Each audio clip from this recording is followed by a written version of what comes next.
আজকে আমরা ঐকিক নিয়ম শিখব।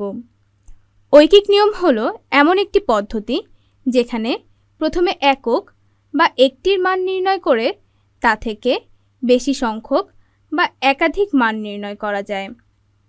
একটি উদাহরণ দিলে বিষয়টি পরিষ্কার হবে। মনে করো 3টি ঝুড়িতে আছে 48টি আম। তাহলে 5টি ঝুড়িতে কতটি আম থাকবে?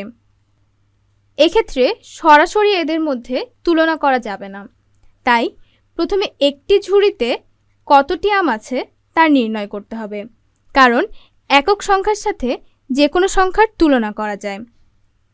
চলো তাহলে অঙ্কটি করি।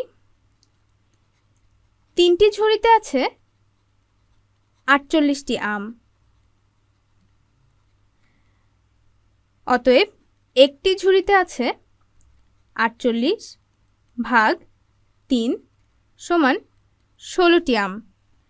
আবার একটি ঝুড়িতে আছে 16টি আম, সুতরাং 5টি ঝুড়িতে আছে 16 গুণন 5 সমান 80টি আম।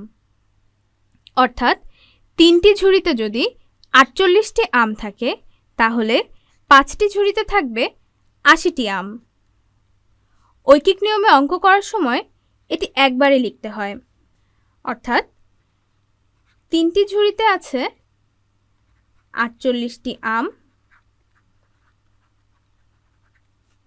তাহলে একটি ঝুড়িতে আছে 48 ভাগ 3টি আম, সুতরাং 5টি ঝুড়িতে আছে 48 ভাগ 3 গুণন 5টি আম। তাহলে চলো হিসাব করি। 3 দিয়ে 48কে ভাগ করলে 16, সুতরাং 16 গুণন 5 সমান 80টি আম। চলো আমরা আরেকটি উদাহরণ দেখি। 12টি খাতার দাম যদি 240 টাকা হয় তাহলে 20টি খাতার দাম কত হবে? ঐকিক নিয়মের সাহায্যে অঙ্কটি করি।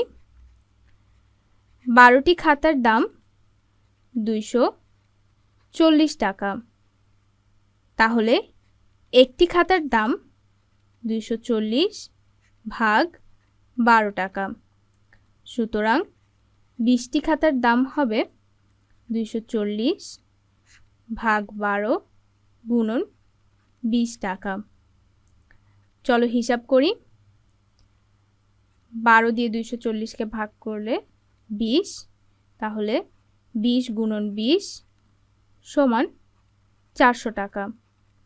তাহলে 12টি খাতার দাম যদি 240 টাকা হয় তাহলে 20টি খাতার দাম হবে 400 টাকা।